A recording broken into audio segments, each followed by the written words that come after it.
सच की आवाज, हर खबर सबसे तेज। ये है द हिंद 24 न्यूज, सच के साथ हर वक्त। नमस्कार, आप देख रहे हैं द हिंद 24 न्यूज और मैं हूं आपके साथ साक्षी निर्वाण। आइए नजर डालते हैं आज की कुछ खास खबरों पर। बीजेपी ने गोंडल मार्केट यार्ड में लोकल सेल्फ गवर्नमेंट इलेक्शन के लिए सेंसिटाइजेशन प्रोसेस किया। गोंडल म्यूनिसिपैलिटी और तालुका डिस्ट्रिक्ट पंचायत के इलेक्शन होने हैं। म्यूनिसिपैलिटी के सेंसिटाइजेशन प्रोसेस में राकेश शाह एमएलए अहमदाबाद, कौशल्या कुंवरबा परमार पूर्व वाइस प्रेसिडेंट, गुजरात स्टेट कौशल भाई दवे पूर्व state general secretary Yuva Morcha sensitisation process किया गया।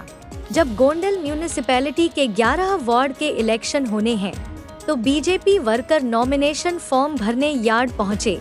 म्यूनिसिपैलिटी कैंडिडेट्स का सेंसिटाइजेशन प्रोसेस आज गोंडल मार्केट यार्ड में शुरू हो गया है। तालुका और डिस्ट्रिक्ट पंचायत सीटों के लिए सेंसिटाइजेशन प्रोसेस शाम 4 बजे के बाद किया जाएगा। आज रोज રાજકોટ જિલ્લાની સેન્સ પ્રક્રિયાની શરૂઆત થઈ છે। રાજકોટ જિલ્લાની સેન્સ 2 ઝોનમાં વહેંચવામાં આવી છે।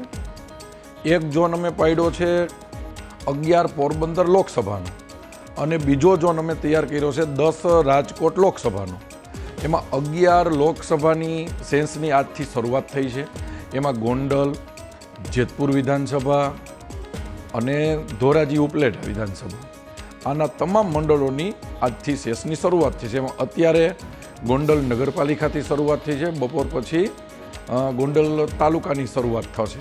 અને ભારતીય જનતા પાર્ટીના પ્રદેશે જે રીતે નિર્ણય લીધો છે એ રીતે પ્રદેશની અમારી ટીમ અને ખૂબ જ ભારતીય જનતા પાર્ટીના સિનિયર આગેવાન રાકેશભાઈ શાહ, અમદાવાદ પૂર્વ ધારાસભ્ય શ્રી કૌશલ્ય કુંવરબા, ગુજરાત પ્રદેશના સિનિયર આગેવાન તેમજ યુવા ભાજપના અને યોગ બોર્ડના અમારા યુવક બોર્ડના ચેરમેન હતા કૌશલભાઈ દવે, આવી રીતે ખૂબ જ સિનિયર આગેવાનો આજે ભારતીય જનતા પાર્ટી રાજકોટ જિલ્લામાં સેન્સ પ્રક્રિયામાં આવ્યા છે અને તમામ કાર્યકર્તાઓ જે રીતે પાર્ટીની પ્રણાલી છે એ રીતે ફોર્મ ભરી અને પોતાની લાગણી અને માગણી પાર્ટી સમક્ષ પાર્ટીની પરંપરા પ્રમાણે રજૂઆત કરશે।